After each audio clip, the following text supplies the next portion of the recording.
Hey guys, Kay here. Welcome back to my channel. For today's video, come and nest with me.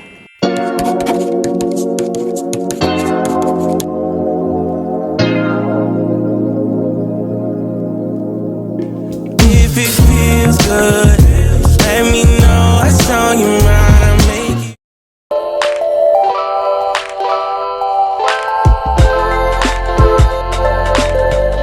Nesting at 35 weeks pregnant is no joke. I feel so exhausted all the time.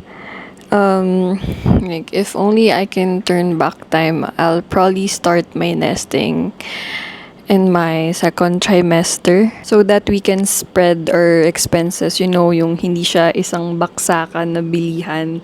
Like, hindi mo ganun karamdam yung gasto. So, like, paunti-unti, kumbaga yung pagbili mo ng mga baby stuff. And, of course, like, I don't wanna rush things kasi I hate cramming.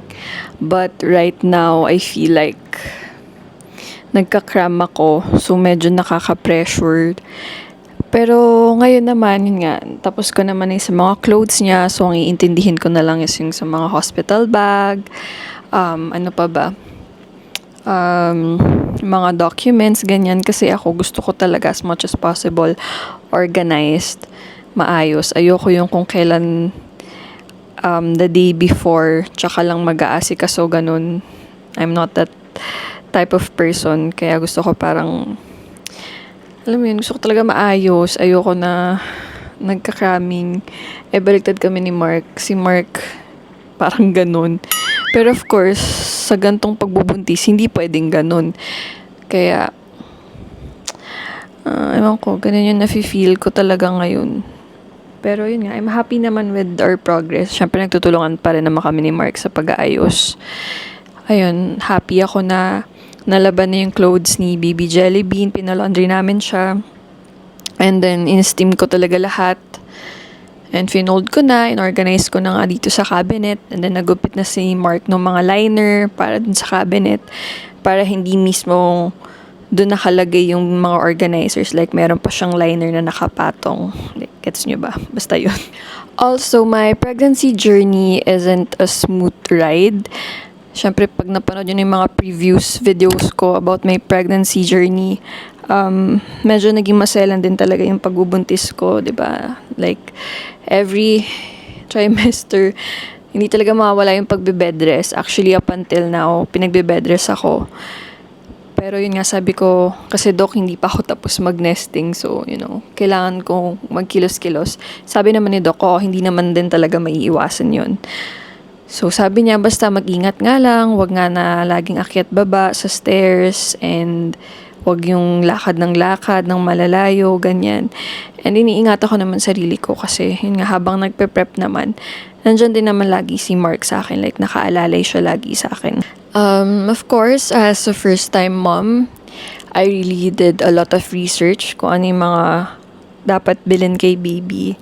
Like, sa skincare niya, yung mga bath essentials niya, kung ano yung mga okay na diapers. Talagang, ni-research ko talaga siya. Kasi syempre, as first-time parents, you want also what's best for your baby, 'di ba? For your child. If kaya, why not, 'di ba? And ako, aminado naman ako na nag-hoard talaga ako nung mga clothes. And i-give nyo na sa akin yun. Kasi syempre, as a first-time mom, I guess, in-enjoy ko lang din talaga yung moment na yun. Though, alam ko naman din sa sarili ko na napadami yung bili ko ng clothes. Pero i-give nyo na sa akin yun kasi nga, gusto ko lang i-enjoy or i-cherish yung moment na ganun. And ako din naman nahirapan sa huli, guys. Hindi naman kayo. Like, ako naman nag-steam lahat, nagtupi lahat. And doon ko talaga na-realize, like, habang sinusort ko na, shucks, ang dami kong binili. Ang dami kong minain. And also, wala din kasi kaming hand-me-downs. Like, wala akong kabatch na preggy or wala akong kakilala na naging preggy 1 to 2 years ago. So, wala talaga mga hand-me-down na stuff. Kaya, ayun. Talagang, syempre, unang anak, talagang bibilin mo talaga yung mga kailangan kasi wala pa naman kaming Like, wala pa namang crib, ganun. Pero happy nga ako kasi may mga nag-gift naman sa amin ng crib, stroller, car seat. Yun yung mga importante, yung mga bottle sterilizer and dryer. So, ayun, kahit pa paano talaga nakabawas din talaga sa mga bibili namin. Kaya thankful kami sa mga nagbigay ng gift. Tingnan nyo, hinihingal na ako, guys. Hinihingal na ako sa kadaldalan ko. And kung alam nyo lang, guys, ang maarte sa amin is si Mark.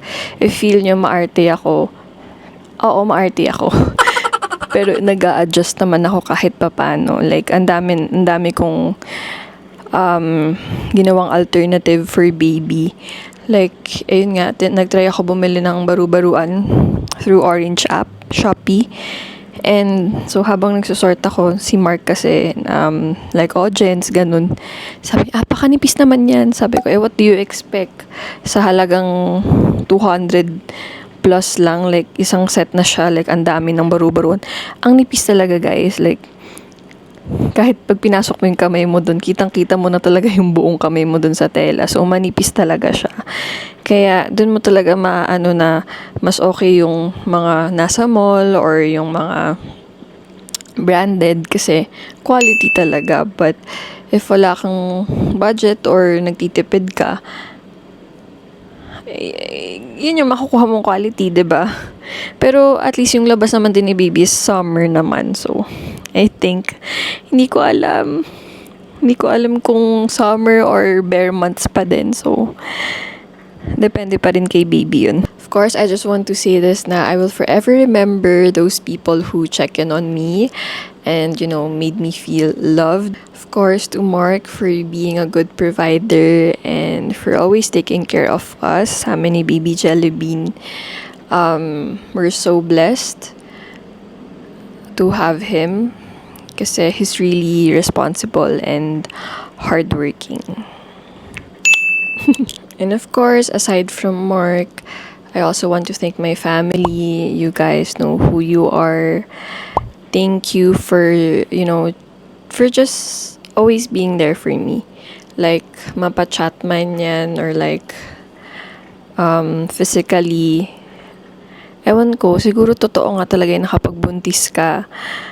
Dun mo ma-appreciate talaga yung mga tao na talagang nagche-check. Yung talagang chine-check ka, like, alam mo yung simple, kamusta lang, ganyan, o kamusta ka na, ganon, kamusta si baby mo, ganon. Like, it really means a lot to me. And I will forever, ever remember those people. Siguro ganun talaga, like, yung mga nababasa ko na, I don't know, I can't explain it, pero, ayun, super grateful ako. To those kind of people. Okay, so just a quick, like hindi to yung tour kasi nga it's not yet completely done as you can see. So there's a lot of spaces pa. Kaya ayun, papakita ko lang sa inyo mabilisan. So ayan yung mga ibang stocks niya. Hindi naman ako nag-hoard and yung iba dyan, gift din talaga like sa mga laundry. Ayan yung mga baby bottles niya over there sa baba. And then yan, may wipes din na nagbigay. So, yan. Yung wipes niya is from EQ kasi ayoko yung may scent na wipes. Ayoko yung scented wipes. So, yan is like pure water, like 99.9% yata if I'm not mistaken. And then here, ayan, magulo pa din, diba? Kasi nga, it's not yet done. But I'm happy naman sa naging progress. Kasi di nyo lang alam, sobrang dami ko talagang inayos, of course, with the help of Mark.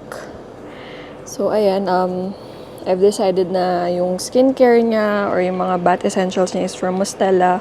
Kasi I've done a lot of research din. Ayan, meron din siya neto. Bigay ito ni Andy from Gender Reveal.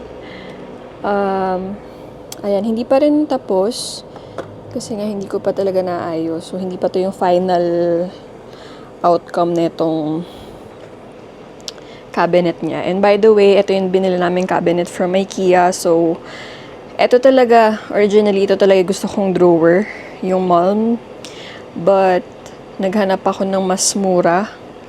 Pero pagdating namin doon, masyadong shallow pala yung spaces sa loob ng cabinet or like it's too small or it's too low. So, sabi ni Mark, eto na lang talaga daw yung bilhin, which is the mall. Ayan. Mall. So, yan. Ito din yung scrub organizers. Ito yung ginamit ko sa paglagay ng mga clothes ni Baby Jelly Bean. But, na-short ako sa storage. At pala nakinig ako kay Mark na 3 set na yung bilhin ko. Kasi sabi ko, hindi, 2 lang. So, nag-order ako sa Shopee. And, kita nyo naman guys, yung difference, 'di ba? Like, eto, ang flimsy niya. Though, ilalagay nyo lang naman sa drawer. Pero, wala. Tip ko lang sa inyo, if you're going to buy yung mga gantong compartment, I highly suggest etong scrub na lang from IKEA kasi hindi din nagkakalayo yung price nila. Like, less than 20 pesos lang. Kakaloka. And eto, oh, kitang-kita mo naman. Ang ganda ng quality. So, wala. Share ko lang, 'di ba? Kesa dito sa Shopee, Diyos ko, ang nipis and see, it's so flimsy. So, ayan. Ayan pa yung fetal Doppler ko. Ayan, dyan yung mga cotton buds niya. Dun sa ilalim, yung oral cleaner. Mas preferred ko yan kesa yung mga silicone na oral cleaner. Kasi, this one, naka-individual plastic na siya. So, mas hygienic kesa yung silicone. Like, ugas-ugas ka.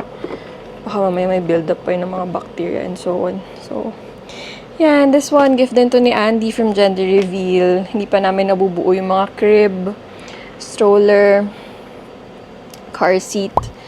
So, yun to. Binili ko for, ano niya to, para pang nursing. And then, ayan. This one is from IKEA din. So, if you haven't watched our IKEA vlog, I'm gonna pop it there. Watch nyo if you want. Ito, binili ko din to. Hiwala ito, but this one is not from IKEA. Para hindi mabasa yung pinaka-cover niya.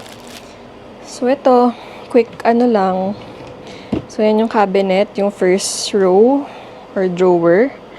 So, yan yung diapers niya. Magkaiba siya for day diaper and night diaper.